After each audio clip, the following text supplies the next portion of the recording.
À leur naissance, certains enfants naissent avec une malformation dépistée ou pas à l'échographie. Quand je l'ai vu avec une malformation, j'ai dit au docteur, j'ai mis au monde un handicapé, car j'avais vu que mon enfant avait les pieds tournés, comme ceci. Lorsque j'ai remarqué que mon fils est né avec des pieds différents de ceux des autres, je me suis sentie très triste. J'avais peur, car je croyais avoir mis au monde un handicapé.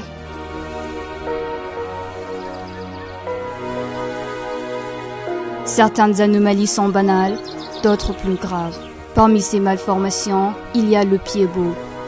De nos jours, comment le pied-bot est traité au Burundi? Quels sont les centres où le pied-bot est traité? C'est ce que nous vous proposons de découvrir.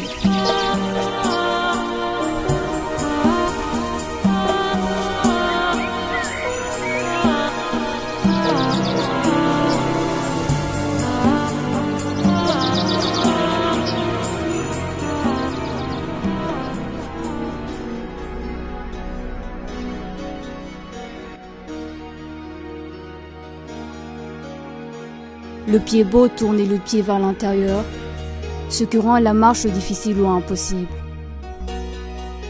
Cette malformation, dont les causes ne sont pas connues, est présente à la naissance et peut atteindre 1 ou 2 pieds. Comme son origine est jusqu'à aujourd'hui inconnue, on ne peut par conséquent rien faire pour l'éviter et il n'y a même pas de vaccin pour le prévenir. Il faut aussi noter que les parents n'ont aucune part de responsabilité si leurs enfants naissent avec pied-bot. Toutefois, le pied-bot peut bien se traiter et guérir si on se fait traiter très tôt, de préférence avant l'âge de 2 ans.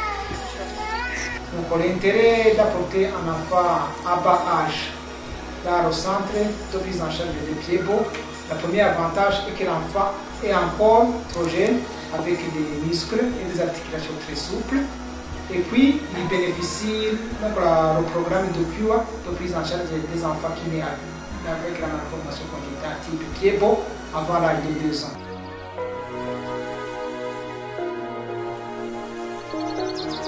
Le Burundi a de nombreux cas de pied-bot, mais grâce à Kuo Club Foot et à ses efforts, le pied-bot est maintenant traité au Burundi. Le programme est opérationnel au Burundi depuis 2011 et il a déjà aidé plusieurs enfants vu qu'il a 5 centres qui sont éparpillés dans différentes provinces du pays. Les centres de santé en rapport avec le pied-bot sont gratuits vu que tous ces centres sont équipés en matériel et ont des staffs qui sont formés selon la méthode Ponseti, l'unique préconisée par le programme de pied-bot du Burundi. Quand un enfant se présente à la clinique, ses parents sont d'abord reçus par l'assistante sociale de Kuo Club Foot qui les oriente vers le staff soignant pour le diagnostic et le traitement. L'assistante sociale qui m'a accueillie la première fois m'a rassurée en me disant « Il a les pieds beaux, mais il guérira. Ne te décourage pas, ça prendra un temps. Tu devras revenir souvent à la clinique, mais il guérira. » L'accueil est fait par un assistant social qui prépare le parent par rapport au traitement et lui donne des informations nécessaires tout en établissant une relation de mise en confiance qui lui permettra de faire un suivi permanent et efficace. Kuo Club Foot utilise la méthode de Ponseti. Il existe de nombreuses façons de traiter le pied-bot, mais Kuo Club Foot utilise uniquement la méthode Ponseti à travers tous ses programmes. Cette méthode s'est avérée efficace dans la plupart des cas et il est important que les parents sachent que tous les traitements ne sont pas les meilleurs.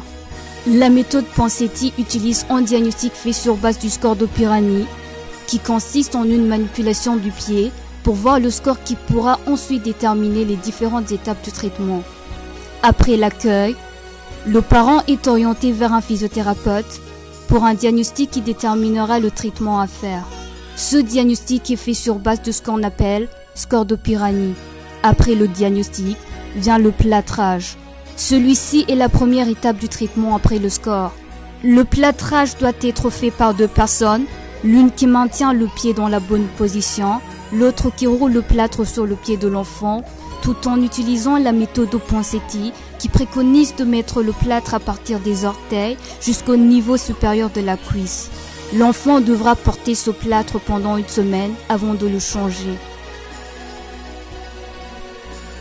À chaque fois que l'enfant revient à la clinique, Après le premier plâtrage et l'accueil habituel de l'assistance sociale, suivra l'étape de l'ablation du plâtre afin de permettre une évaluation par la scordopirannie et qui par la suite se fait suivre par une autre séance de plâtrage qui durera encore une semaine et ainsi de suite jusqu'à ce que le physiothérapeute estime que la phase de ténotomie est nécessaire pour continuer le traitement.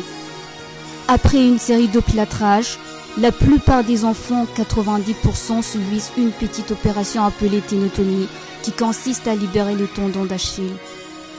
Après la ténotomie, l'enfant devra garder le plâtre pendant 3 semaines et non une semaine comme il le faisait avant. L'ablation du plâtre ténotomie montre que le pied est en train de bien se positionner et le pied beau disparaît progressivement. C'est à ce moment-là que le port d'attelle est nécessaire pour maintenir la correction déjà faite. Les premières attelles se portent nuit et jour pendant 3 mois et après il y a une évaluation toujours par le scordopirannie. Après les 3 mois, l'enfant devra revenir pour contrôler les changements d'attelles et les attelles qu'il porte pour la deuxième fois, il devra les porter seulement pendant la nuit, tandis que pendant la journée, il essaie de marcher. Au fur et à mesure que l'enfant grandit, il revient à la clinique selon les rendez-vous fixés avec le physiothérapeute pour contrôler les changements d'attelles jusqu'à ce qu'il soit considéré comme complètement guéri. Ceci se fait souvent à l'âge de 4 à 5 ans. Je suis très contente. Je pensais qu'il ne pourrait pas marcher vu l'handicap qu'il avait. Voir mon enfant guéri me rend vraiment heureuse. Je ne pensais pas que mon fils pourrait avoir un pied comme celui-ci. Mais Dieu l'a fait. Je suis vraiment heureux quand je vois le pied qu'il a aujourd'hui comparé à celui qu'il avait avant. D'ailleurs, je raconte souvent aux gens que pour mon fils, avoir le pied beau c'est fini. Et qu'il peut me jouer plus tard dans l'équipe de Manchester parce que son pied sera très normal. Au Burundi, il y a 5 centres où l'on peut orienter un enfant qui a le pied beau. L'Institut Saint-Kizito à Bujumbura, ISK, le Centre national d'appareillage et de réadaptation Sénar à Gitega, l'hôpital de Mivo à Ngozi, le Centre des handicapés Saint-Bernard à Makamba, ainsi que le Centre des handicapés Saint-Jean-Bosco à Muyinga. Le programme Pied Beau du Burundi est exécuté grâce au partenariat établi entre le réseau des centres des personnes handicapées du Burundi, RCPHP, et QA International. Depuis son commencement, ce programme vise l'éradication des pieds beaux chez les enfants de moins de 2 ans comme un facteur d'handicap physique chez les personnes adultes. Avec le programme de pieds beaux, les services offerts par QO Club Foot 100, le traitement est gratuit pour tout enfant qui parvient à la clinique. Les cliniques sont équipées en matériel. Le personnel reçoit des formations en matière avec le pied beau. Les parents bénéficient des séances de counseling et d'écoute pour les encourager, les informer et les accompagner. Les visites à domicile sont faites pour un suivi efficace.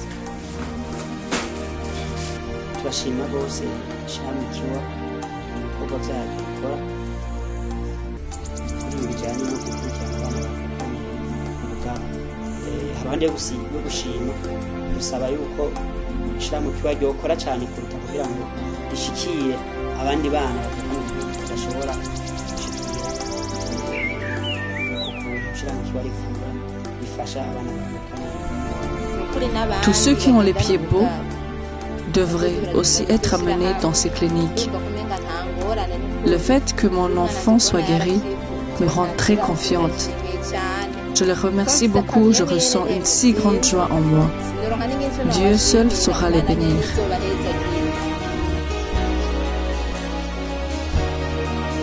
Le pied beau est une malformation qui peut être guérie chez l'enfant si elle est traitée avant ses 2 ans. Ça nous concerne tous. Conjuguons nos efforts dans l'éradication du pied beau comme facteur d'handicap physique chez les personnes adultes.